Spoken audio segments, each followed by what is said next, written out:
Thank you for taking the time to be here. Good afternoon. I'm accompanied by Jeff Zients, who's heading up our whole COVID team.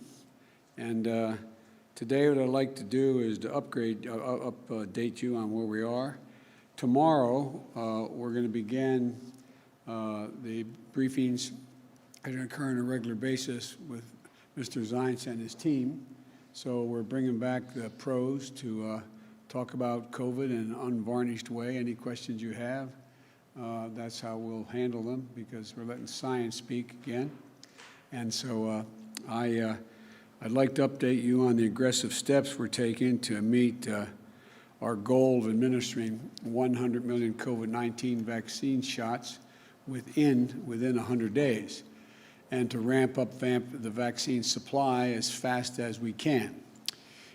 This will be one of the most difficult operational challenges we've ever undertaken as a nation. I've said that before, but I must say it again, because we're going to do everything we can to get it done. But a lot of things can go wrong along the way.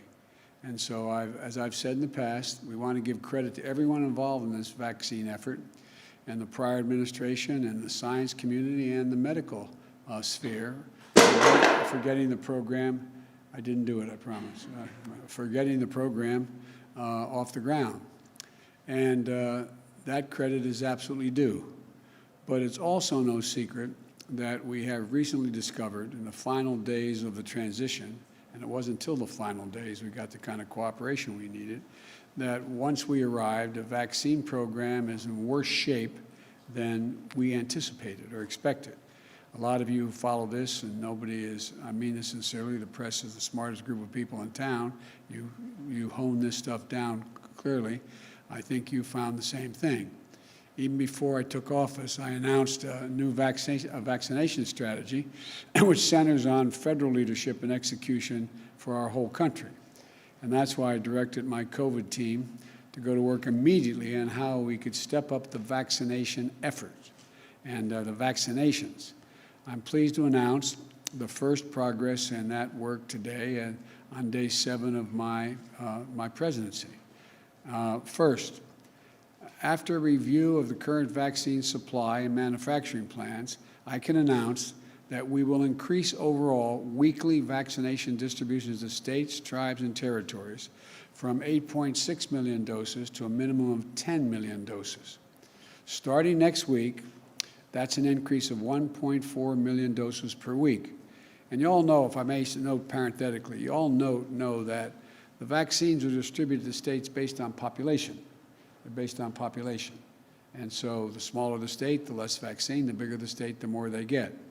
And so this is going to allow millions of more Americans to get vaccinated sooner than previously anticipated.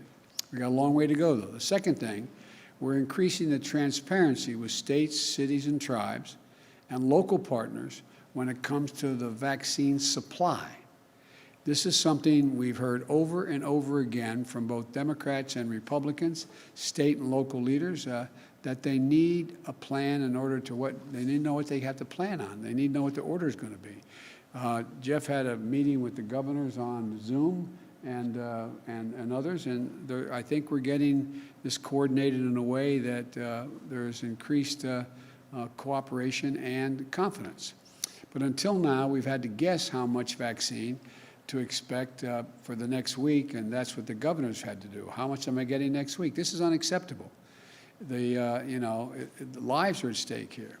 From this week forward, God willing, we'll ensure that states, tribes, and territories will now always have a reliable 3-week forecast on what the supply they're going to get. So they'll know 3 weeks ahead of time what's going to be there in the 3rd week. This is going to help make sure governors, mayors, and local leaders have greater certainty around supply so they can carry out their plans to vaccinate as many people as possible.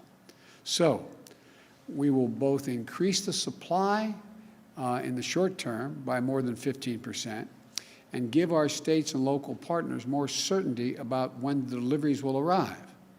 These 2 steps are going to help increase our prospects of hitting or exceeding, God willing, the ambitious goal of 100 million shots in 100 days. But I also want to be clear, 100 million shots in 100 days is not the end point.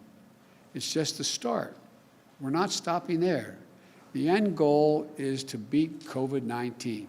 And the way we do that is to get more people vaccinated, which means we have to be ready after we hit the ground, after we hit the goal of 100 million shots in 100 days. Now that means fewer than 100 million people getting totally vaccinated. It means 100 shots. And it means somewhere between 60, maybe less, maybe more, million people will have that, because it requires 2 shots in many cases, not always. So today, I'm directing COVID-19 Response Coordinator Jeff Zients here to work with the Department of Health and Human Services to increase our total supply of vaccine for the American people. And we believe that we'll soon be able to confirm the purchase of an additional 100 million doses for each of the 2 FDA-authorized vaccines, Pfizer and Moderna. That's 100 million more doses of Pfizer and 100 million more doses of Moderna. 200 million more doses than the federal government had previously secured. Not in hand yet, but ordered. We expect these additional 200 million doses to be delivered this summer. And some of it will come as begin to come in early summer, but by the midsummer, that this vaccine will be there. And the order, and that increases the total vaccine order in the United States by 50%, from 400 million order to 600 million. This is enough vaccine to fully vaccinate 300 Americans by end of the summer, the beginning of the fall. But we want to make, look, I want to repeat, it'll be enough to fully vaccinate 300 Americans to beat this pandemic, 300 million Americans. And this is an aggregate plan that doesn't leave anything on the table or anything to chance, as we've seen happen in the past year. I've said before, this is a wartime effort. When I say that, people ask, wartime? I say, yeah, more than 400,000 Americans have already died. I think it's 411 or 12 have died in 1 year of this pandemic. More than all the people who died all the Americans who died in World War II. This is a wartime undertaking. It's not hyperbole. And as such, I directed the team to be ready to exercise all the authorities I have under the Defense Production Act and expedite these vaccines. And we're using the Defense Production Act to launch full-scale wartime effort to address the supply shortages we inherited from the previous administration. We're going to be working across the government with private industry to ramp up production of vaccine, the protective equipment, the syringes, the needles, the gloves, the swabs, the mask. Everything is needed to protect, test, vaccinate, and take care of our people. Well, we've already identified suppliers, and we're working with them to move our plan forward. The biggest problem, I hope you're all asking me by the end of the summer that you have too much vaccine left over. You have too much equipment left over. That's not my worry. I hope that becomes the problem, rather than we somehow find interruptions in supply or access. These aggressive steps to increase vaccine supply come on top of the steps we took last week to get more people vaccinated for free, to create more places for them to get vaccinated, and to mobilize more medical teams to get shots in people's arms. We've directed FEMA, the Federal Emergency Management Agency, to stand up the first federally supported community vaccination centers. And that work is underway.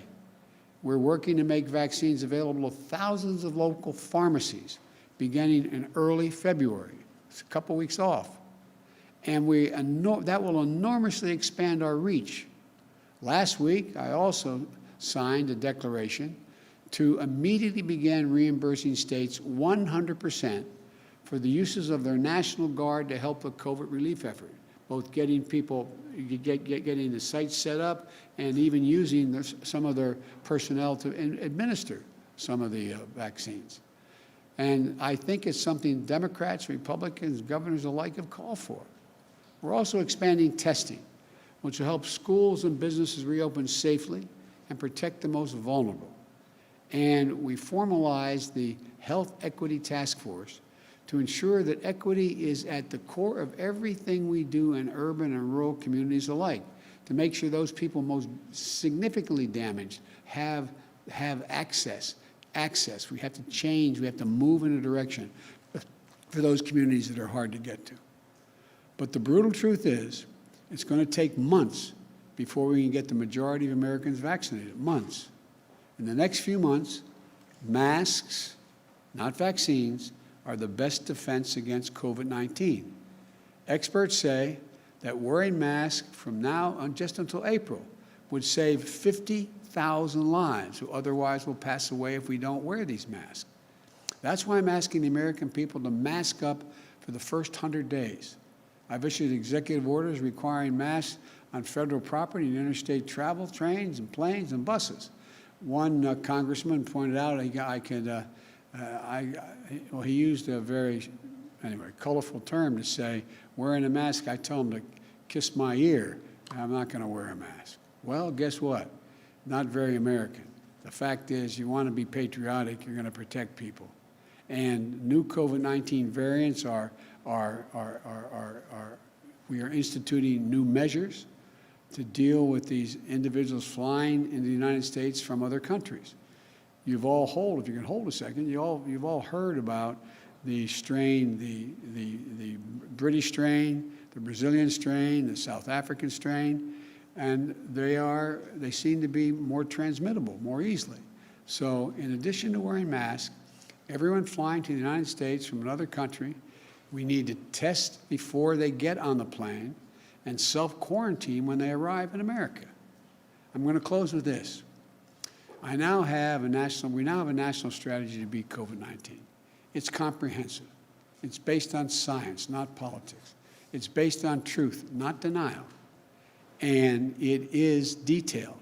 It's going to require Congress to pass the American Rescue Plan to provide funding to administer the vaccines, to ramp up testing, to help schools and businesses reopen, and deliver immediate economic relief to Americans who are in badly need of it through no fault of their own. And our plan will take time. Progress from our plan will take time to measure, as people getting infected today don't show up in case counts for weeks, and those who perish from the disease die weeks after that exposure. You know, despite our best intentions, we're going to face setbacks, which I will always explain to you and acknowledge. And let me be clear, things are going to continue to get worse before they get better. The death toll, experts tell us, is likely to top 500,000 by the end of next month, February, and cases will continue to mount. We didn't get into this mess overnight, and it's going to take months for us to turn things around. But let me be equally clear. We're going to get through this. We will defeat this pandemic.